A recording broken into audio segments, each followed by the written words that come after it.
Hey, what is up guys, MKBHD here, and this may all look very familiar to you.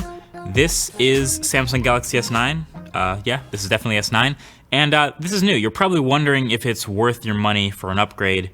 You may also just be wondering if it's a good phone or not. So I think the best way to describe this phone is it's a nearly perfect Samsung phone. So what I mean by that is if you've liked Samsung phones in the past, or you have an old Samsung phone and you like what they do with the software, with the great cameras, with the awesome design, with their build, then this is the best and most complete version of that they've ever made. But conversely, if you already don't like Samsung phones, like if slow Android updates aren't your thing, or you just don't like what they do with the skin, then this isn't going to change your mind. So it's a nearly perfect Samsung phone. So last year, the Galaxy S8 had the Infinity display. This year, again, Galaxy S9 has one of the absolute best displays in any smartphone, sandwiched between even slightly thinner top and bottom bezels than last time. And they've even done a slightly better job hiding the sensors and things in that top bezel, so the black looks more seamless. And that earpiece also now doubles as a second speaker, front-facing speaker, so you kind of have a bit of a stereo speaker thing going on here. It's not quite the same, obviously, as two big dedicated front-facing speakers,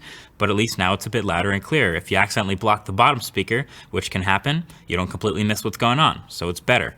Last year you also had USB-C and wireless charging, fast charging, all that. That is also all still here. USB-C, fast charging, wireless charging, a headphone jack, water resistance is great, clicky buttons, and just overall A+ build quality. Now it's still glass, which means you're still gonna get smudges, so if you wanna pick up a D-brand skin, this new black camo might not make your phone invisible, but it'll make all the smudges and scratches disappear. And then the biggest change on the outside has to be obviously the fingerprint reader placement. It's now in the middle instead of up at the top next to the camera, and that makes a huge difference, even more than people are giving it credit for. It's perfect now. It's raised slightly, so it's easy to know when your finger's on it, when you're not looking at it. And registering your fingerprint is now just a slow swipe, like you roll your finger down the scanner once, which is actually really cool. I thought it was a glitch. Usually you kind of, you have to press it on the fingerprint reader a whole bunch of times to enroll your finger. But during this phone setup, you just roll your finger down at once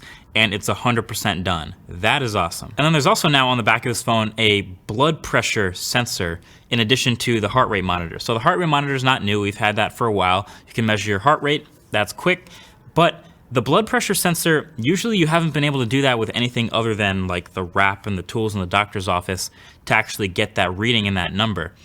I wasn't able to get that reading with S Health or any of the health apps on my phone, but I'll link a really good video from Dave2D on how exactly this works. There's a certain way to get it to help you if you do want to use this phone to measure blood pressure. But as of right now, it's just a pretty cool new addition. Last year's Galaxy S8 also had top-notch specs when it came out. S9 here keeps that up and bumps it up too, again, for 2018. Snapdragon 845 and 4 or 6 gigs of RAM.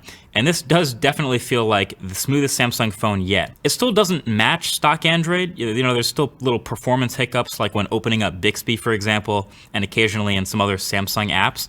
But in my couple of weeks with this phone, that's about it. Everything else nearly matches Pixel 2 in smoothness, and I'm really happy about that. And then there is all the Samsung software.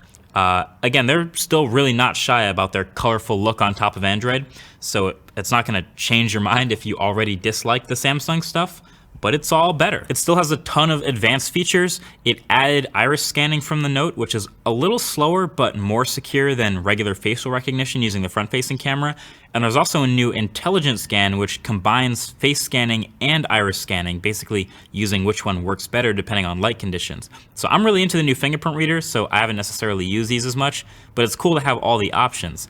It still has a bunch of Samsung's big screen tricks and app shortcuts. You still get the Edge shortcuts and some more customization options with those.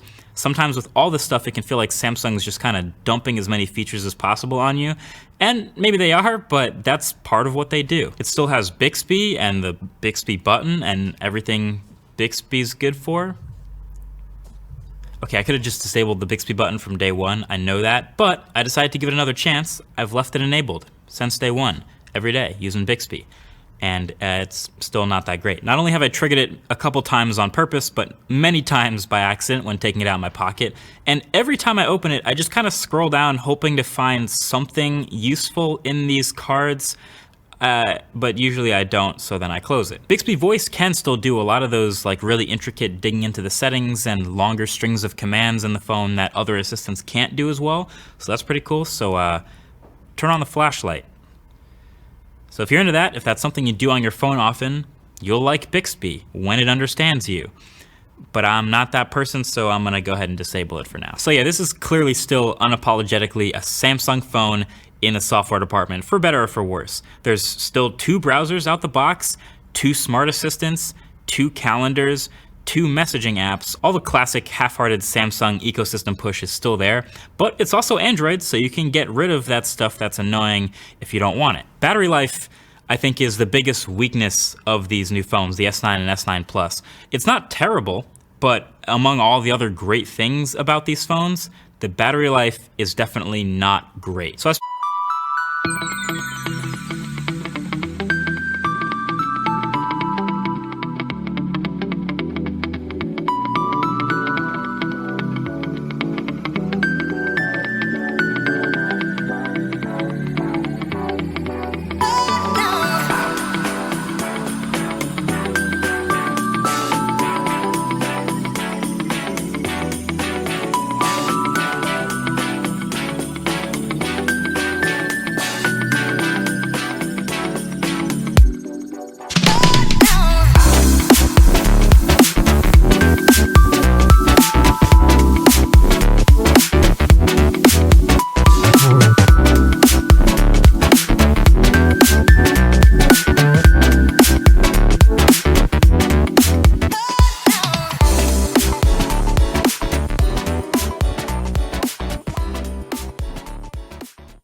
bigger battery, 3,500 milliamp hours, and it would be dead by the end of the day. And most of my heavy use days with a lot of navigation, a lot of music playing, a lot of screen on time watching videos and social media, that would be enough to kill this phone in a single day. I don't even do that much mobile gaming, but if I were, that would kill it too. The upside of that, as it always is with Samsung, is fast charging and wireless charging. It charges really fast with the right charger. The one in the box, of course, or one of several other USB-C chargers like the MacBook Pro charger, but it can be kind of picky. The dash charger, for example, didn't work if you're curious. But being able to top up really quickly during the day, for me, I've said this before, it does offset the slightly weak battery this phone has. It would be great if it had better battery, but for me that's good enough. Depends on who you are. And then for the biggest, most reimagined new change in these phones, that would be the camera. Let's break that down. So there's a new 12 megapixel camera on the back, and if you get the S9 Plus, it gets the second telephoto camera as well, and it's the first modern smartphone with a variable aperture camera. It can physically switch between f1.5 and f2.4 depending on your lighting. So it defaults to f2.4, which is roughly average for a smartphone camera actually, and that's for your sharp, normal daylight photos most of the time.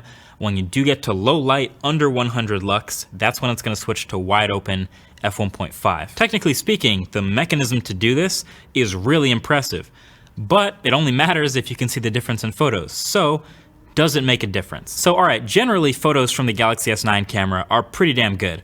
Photos are a little bit less overprocessed and a little less over-sharpened than they used to be, but it's clearly still the Samsung look we're used to with the bright, vibrant colors. Dynamic range, I'd say, is the most noticeable improvement, but that's something they've actively worked on, so it's good to see. Something you'll notice looking through all of these, though, is Samsung's tendency to overexpose. Still, pretty much every photo I take on the Galaxy S9 in auto mode is just a little bit too bright. It's just a little bit. But then it can also be a sort of an advantage when you take it to low light. Galaxy S9 low light photos look pretty good. And that really is thanks to the f1.5 aperture letting in way more light. So the question of, is this variable aperture making a difference?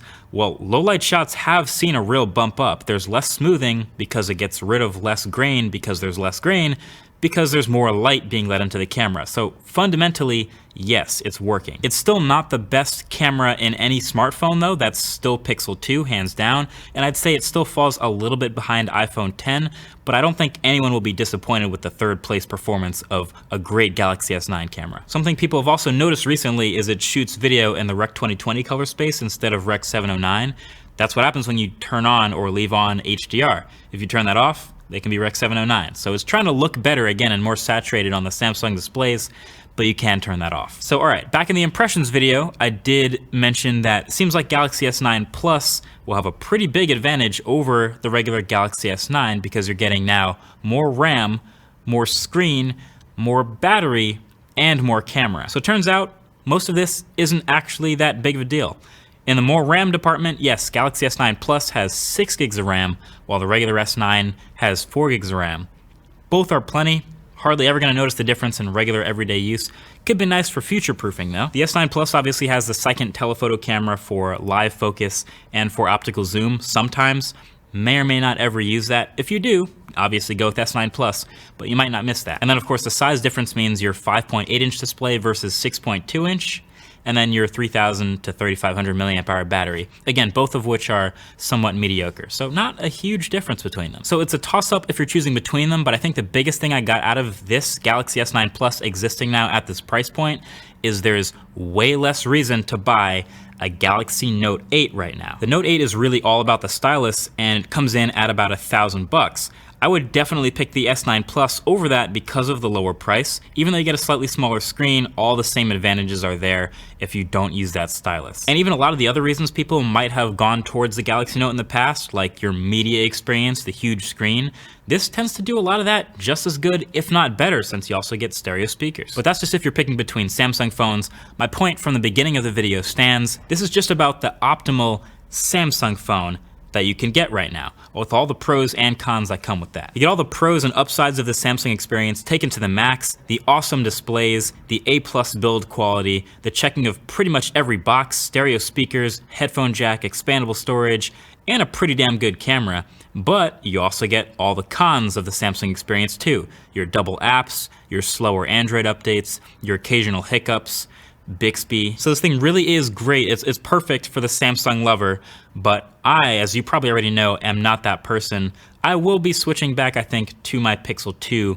as a daily. So with the Galaxy S9, it makes it really easy to underappreciate it because it seems like, you know, oh, it's just a minor upgrade. It's not that much better. It's like an S8s. And you could say it's a jack of all trades, but the master of none. But that's actually what makes this phone so good. First of all, it is the master of one, the display. There isn't really any better than this. But it's actually so good at so many different things and bad at so few things, especially being so good at the hardware suite. That's what makes this phone so easy to recommend. And so I do. I recommend the Galaxy S9. It's really good. So either way, that's been it. Thanks for watching. Talk to you guys in the next one. Peace.